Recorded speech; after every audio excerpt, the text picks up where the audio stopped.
Alright, so it is a Saturday afternoon, and it was too nice of a day to not get out on the bike.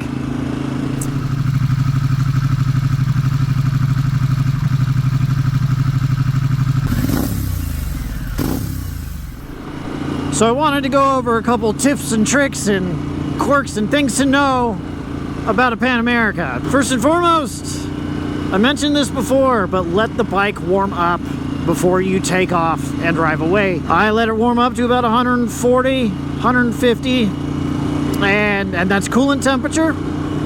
Let it warm up for about a minute. It'll run so much smoother than if you just get on, start it up, and take off. I've heard there's a multitude of reasons why that happens. I just know that it works, so let the bike warm up. Speaking of temperature, the bike does run hot. If you live in a place like me, where in the summer times it gets well above 100 degrees, the bike's a little warm. Just know that it will run hot. To kind of help with that, I wear moto boots all the time. It kind of shields the heat from my leg on the exhaust side. And it's really not a problem. I've heard other people, like if they're wearing normal shoes, it'll kind of cook the side of their leg a little bit. So that's what I do to help that, is just I wear taller boots. There's not much you can do. The bike it runs hot. Also, speaking of that temperature and running hot, get a radiator guard. You can get them cheap on Amazon for like 20 bucks. That's what I have on mine. It keeps all the big stuff from getting flung into the radiator, because unfortunately this tiny little front fender that they put on here doesn't do a lot to keep the mud and dirt and gunk from getting flung into the radiator.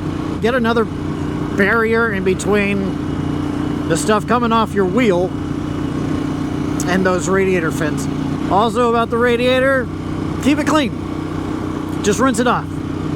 I just use a garden hose, and I have one of the little garden shower head thing, I don't know, and I just rinse it out. If you're anything like me and you like to get the bike dirty, you like to go have fun and you get a little dirty, those things will go into the radiator and they can clog up those fins.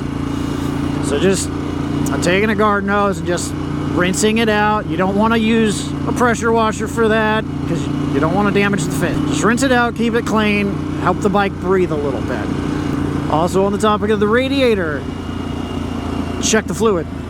Check the coolant level, check it regularly. My manual says to do it while the bike is level and cooled off, but just keep an eye on that coolant level. I don't know where my coolant's going. It's real easy to check. It's right there by the radiator. And it has a little dipstick to tell you the level. Moving on from the dash, just a little bit down, we have the voltage.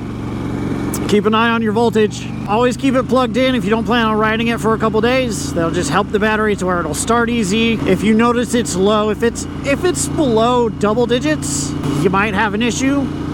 But normally if it's around there, if it's about 11 or higher, that's still low. My battery's old, but it'll still start. But when the bike is at idle,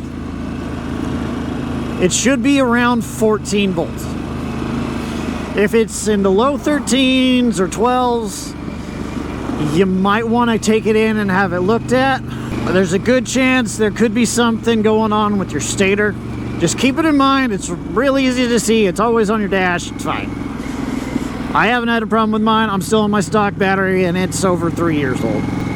Just keep it in mind. Things to look out for. Also, let's talk about the sound of the engine. So if you're anything like me, and you're kind of just a little bit OCD about how your bike runs and sounds, and just kind of looking out for those little things that are wrong, I noticed a small ticking.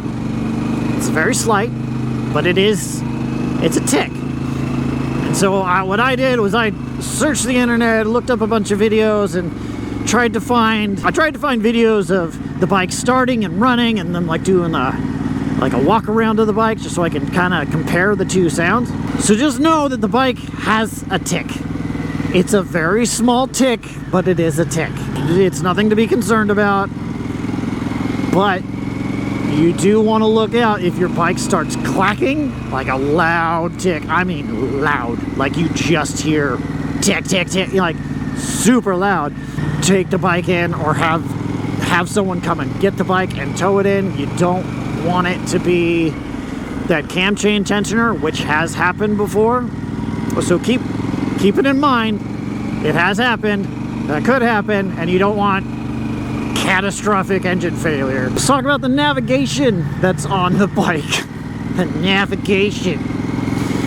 Unfortunately, the navigation uses the Harley Davidson app, so you have to be paired to your phone, and unfortunately, it needs data to work right. Now, the navigation's fine if you want to use your map. I think I can, oh, wrong button. There we go, and map. It's fine when you have service, when you're in town or you're just riding around your local area and you have cell service. I mean, it works decent.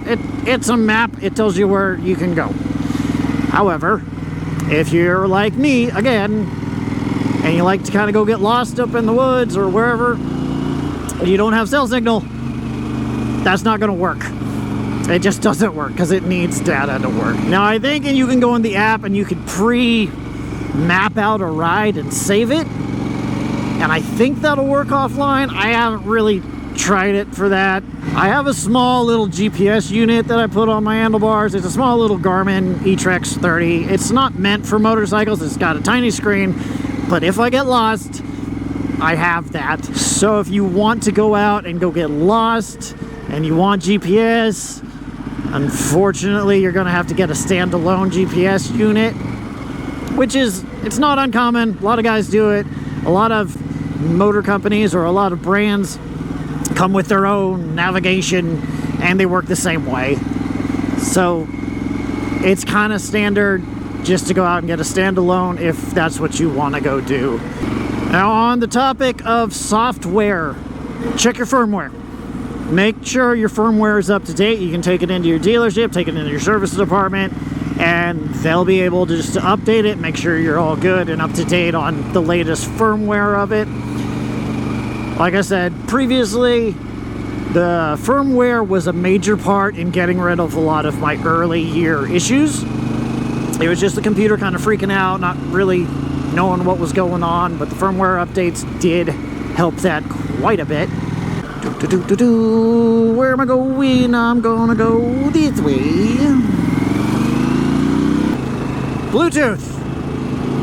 I hear people are having issues with their Bluetooth and their headsets staying connected to the bike. So what I've found, it's all a matter of order in which you turn things on. So after you go into the settings and you pair all your Bluetooth, your phone, and your headset, after that's all paired, it's just an order of things. So what you want to do is you want to turn the bike on first, and then you turn your headset on. I've found that as long as you keep up with that order of things, I don't ever have a problem with my headset staying connected. Now, if you turn your headset off, say if like you go in to go get something to eat, you turn your headset off, just follow that order of things and you'll be fine. If you don't turn your headset off and you walk away from the bike and the bike's off and everything and you turn the bike back on, most of the time it'll reconnect, no problem. But just know if you turn your headset off, there's an order in which to turn things on. Bike first, helmet second. Now, one of the cool things that I love about the Pan America is the fact that you could check the codes.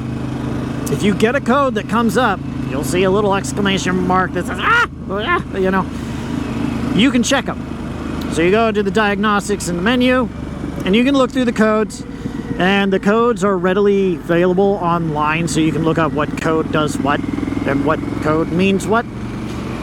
And so you can check it yourself.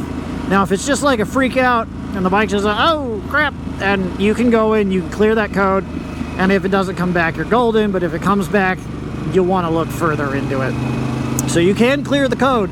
You don't need to take it in to clear a code, which is awesome. Other things that I actually wasn't aware about until I saw it online, actually. You can change the color or the display. Go for night mode or dark mode, like I always have it in dark mode, or you can change it to light mode. All you got to do is you find the home button on the left hand side and hold it down, and you have a white screen, which is a little bit easier to see it in the daytime, but I like to keep it on dark. It's a little tip that I wasn't aware of until I found it randomly online. Other things about the display, you can set up how the display is, where things are. Super easy to do. Go into the menu and just go into display and you can play around with that. So another thing I should mention real quick is the hill hold. I'm kind of on a hill, so if I let go, I'm rolling back. Take your front brake, squeeze it in. You'll see that thing happen, and I'm not rolling back anymore. And all you gotta do to get out of that is just roll on the throttle, let go of it, and you're going. Cool little feature I didn't even know the bike had for a long time until I was told. Normal maintenance things to keep an eye on are your brake fluid, your coolant level, your brake pads, your chain tension, the state of your chain, whether or not it's lubed and cleaned and all that stuff. These are all things that just make the bike work a lot better, and just it's a better experience on the bike. It's common sense, but I do it every time I change my oil. I just go through everything, keep the bike in like tip top. The last thing I should probably go over is the seat. When you first get your Pan America, or when you notice when it was new, it felt like the seat was kind of tipped up in the back. Now, a lot of that has to do with breaking in the seat. Break in the seat before you start looking at other seats, because a lot of that has to do with break-in. Another thing is, I found that a lot of people that really find it like, it's just pushing me forward, I'm just like sliding, and it's real uncomfortable. You're sitting too far back on your bike. I'm sorry, but you are. If you're have no kink in your elbow, if your arms are straight, you're not doing it right. Sit forward on the seat. Get up against that tank. That helps you get centered on the bike, helps the weight distribution get very even and nice, and it just handles good. So just move forward on your seat. And it's a lot more comfortable than trying to sit way back with your hands fully extended. You're sitting wrong. I'm sorry. That's where you want to be. You want to be kind of up against the tank. Get your body weight more centered on the bike, and you'll notice a huge difference. And I don't know where I want to go. If I go this way, I'm gonna be going into the sun. So yeah, I just wanted to do a quick one on things to look out for, just those little tips and tricks that I've learned over the years of owning a Pan America. If you guys have any questions, please let me know, and if you could, please subscribe. It helps me out a ton. All right, guys, see you later.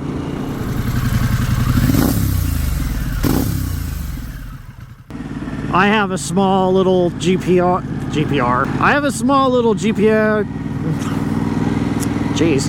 Then the blah blah blah. But that's where you want to. What is that? I can't wait for that sun to be higher and later in the day. Ugh. I know the sun is in my face, and I know it's in yours, and I know it's annoying because I don't like editing the video with suns in my face.